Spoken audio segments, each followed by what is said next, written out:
fi fawaidi aklil halal wa thamaratihi fil hali wal ma'al.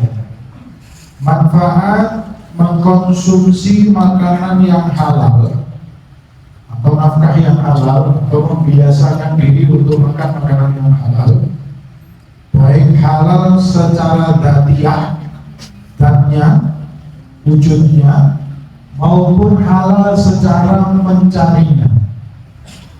Kalau halal secara dzatiyah, insya Allah setiap muslim gampang melaksanakannya.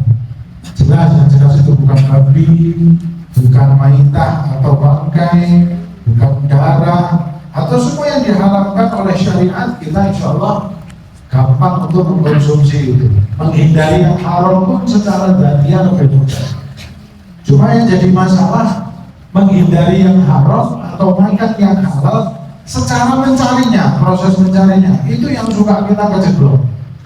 Itu yang kadang suka kita masih suka terabas. Contoh, ya, cari nafkahnya dengan cara nipu, bohong, korupsi, money laundry, sekarang lagi viral. Nah, terus apa lagi? Bohong, dagangan, nggak pernah ditawar orang, bulannya pernah ditawar orang, nipu, riba, kalau cara Jawa bang lecet, anakan pinjem pakai lebihan, anakan bunga. Hati-hati, ini termasuk yang sulit zaman sekarang ini untuk kita hindari.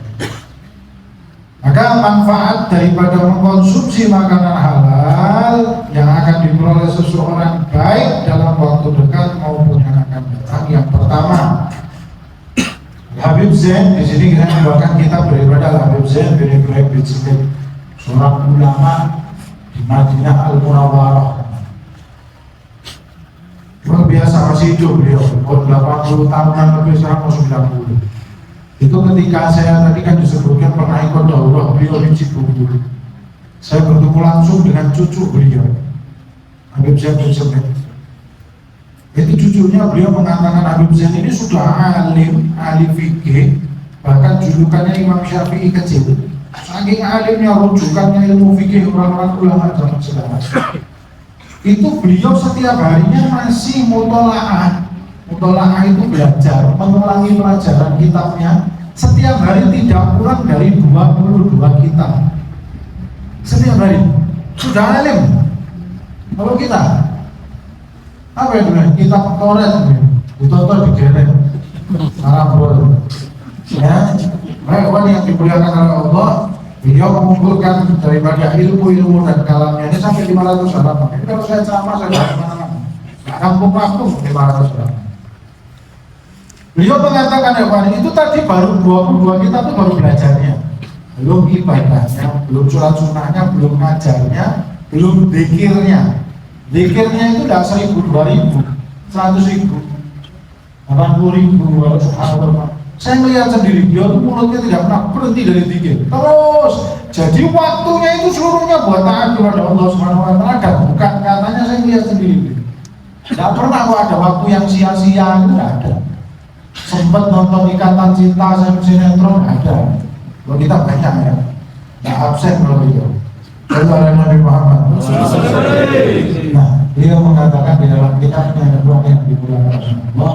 Yang pertama, manfaat mengkonsumsi makanan yang halal, al-inhadu lit-ta'ati wal-ibadah.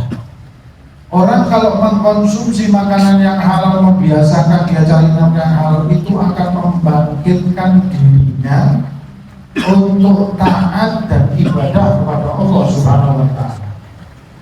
Jadi semakin halal yang kita makan untuk kita ibadah itu semakin semangat, semakin yang baik. Di dalam satu athar diriwayatkan di sini kita sama beliau, man akalal halal ata'at jawarihu sya'amaba, wa man akalal haram asad jawarihu sya'amaba.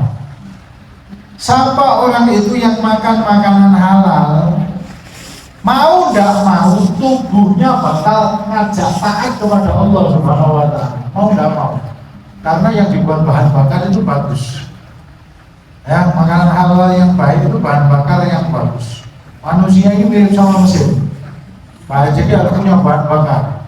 Nah, kalau nggak dikasih bahan bakar lemes, ya, nggak bisa kerja, ya, blur matanya, ya, suruh hitung salah-salah, suruh ngaji dapat dua hari sudah ngantuk. Tapi kalau orang biasa makan makanan halal dia semangat. Ya, makanan yang baik akan keluar sesuatu yang mobil kalau diisi bahan bakar pertama sama diisi minyak lain. Mobil ada isi minyak tahu minyak tanah sama diisi pertama lain. Diisi pertama bagus jalan, diisi minyak rusak mobil, diisi minyak tanah ya rusak mesinnya. Benar apa benar? Begitu pula badan kita ini dicerna ini kayak mesin. Kalau yang dicerna bagus, dia akan menjadi sebuah energi yang mengarah kepada kegiatan positif. Begitu pula kalau yang dimakan makanan haram, kalau dimasukkan ke tubuh, maka mau tidak mau badan ini selalu mengarahnya kepada maksiat kepada Allah Subhanahu wa Ta'ala. Suruh ibadah berat. Kok jangankan yang haram yang dimuliakan oleh Allah. Yang halal aja kalau kebanyakan ibadah berat. Benar apa benar? Buktinya malam ini nanti. Siapa yang sholatnya anor-anor, wah, itu berarti tadi bukanya kebanyakan. Lihat dengarkan ustaznya baca dari jus-jusan suaranya enak, sudah mulai gini sholatnya. Sudah berhayal, satu sudah ke Mekah, yang sudah ke Madinah, itu berarti bukanya kebanyakan. Itu aja kalau halal, apalagi yang dimakan haram. Makanya terkadang kita merenung yang muhasabah. Kalau kita suruh ibadah itu lebih berat daripada suruh maksiat, itu rumusnya. Kalau diri kita suruh ibadah kok lebih berat, tapi suruh maksiat kok gampang, berarti ada makanan yang haram yang masuk ke dalam tubuh kita. Ada kecampuran sesuatu yang nggak baik di tubuh kita. Sudah, itu rumus. Kalau kita suruh pengajian berat, suruh lihat dangdut depan sendiri, suruh sedekah, masukkan masjid dari motor. Yang dimasukkan apa tadi? Gambar Bung Karno, apa Lurah Rai, apa yang kesorot bawa belum? Yang si rupiah. Kalau suruh sedekah berat, tapi kalau suruh nyawer dangdut nomor 1 pertama sendiri.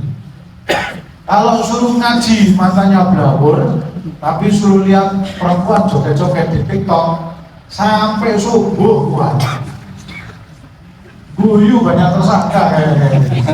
Soalnya Nabi Muhammad berarti masih ada sesuatu yang baik dalam sholat kita. Tadi kan sudah dijelaskan. Kita ini kerja, untuk semua ini para pekerja, Masya Allah. Para syuhada semuanya. Tadi kan sudah saya jelaskan. Ya, dengarkan tak tadi saya jelaskan. Sudah ngadap sama kurma, ngadap sama roti, kayaknya habisnya nggak masuk dari. Nah, bahwa orang-orang yang bekerja, anak muda yang dia mau bekerja, mencari ma'isyahnya Allah, mencari daripada min fadlillah, itu dia dihitung fisabilillah walaupun dia tidak perang. Cuma tujuannya kerja karena apa? Karena untuk dirinya sendiri mencukupi, biar tidak jadi pengemis. Saya ulangi lagi tadi hadisnya. Rangkumannya. Biar dia memenuhi kebutuhan orang tuanya yang butuh, dinafkahi yang dha'ifain Rasulullah, yang lemah, dan duriahnya yang dhaaf, ya, duriah anak-anaknya yang lemah yang perlu, itu jihad fisabilillah. Tapi kalau untuk berbangga-banggaan, banyak-banyakan, numpuk-numpuk harta, yaitu untuk sombong kepada tetangganya, itu fisabilillah syaitan, itu di jalannya saya. Makanya syaratnya harus seperti itu tujuannya, dan yang dicari harus halal. Minta sama Allah, makanya ya Allah permudahkan, setiap mau kerja minta niat dan minta, ya Allah berilah kami kemudahan untuk mencari rezekimu yang halal. Dan kami berharap, ya Allah, saya niat, saya kerja ini mau nyari rezeki halal, gak apa-apa, gak jadi crazy rich, ya Allah. Yang penting halal, karena ini adalah pokok. Kita banyak kehidupan di rumah tangga, banyak kehidupan di masyarakat, ada masalah, anak-anak punya masalah, istri bermasalah, rumah tangga bermasalah. Bisa jadi ujung permasalahannya karena di awal nafkah kita kepada keluarga gak beres, gak peduli siapa yang masuk itu halal atau haram, pokoknya cuan. Halal atau haram, pokoknya duit dan duit, gak peduli, pokoknya kenyang, pokoknya punya duit ya. Apalagi kalau sudah dapat pengaruh dari namanya setan bantal. Setan bantal itu kan yang tidur sama kita di rumah ini. Nah, bang, yang penting aku datang dengan duit yang banyak. Dari sudah urusan bagaimana. Kalau istri-istri zaman dulu Pak ya, itu kalau ada bapaknya datang bawa uang banyak, bingung.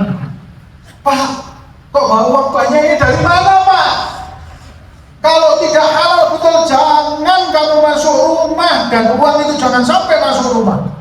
Ini bisa jadi balak, bisa jadi bencana buat rumah kita.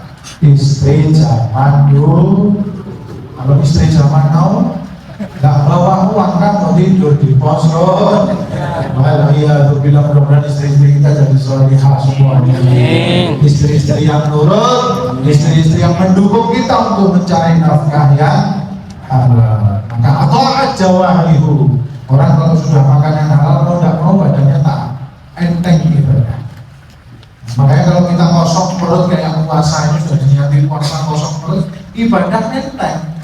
Karena nggak banyak makan, halal yang masuk aja nggak banyak yang masuk, enteng. Sholat ringan, ngaji ringan, ibadah ringan karena puasa ya. Ya mungkin itu yang pertama yang bisa saya sampaikan. Nanti kita akan lanjutkan lagi.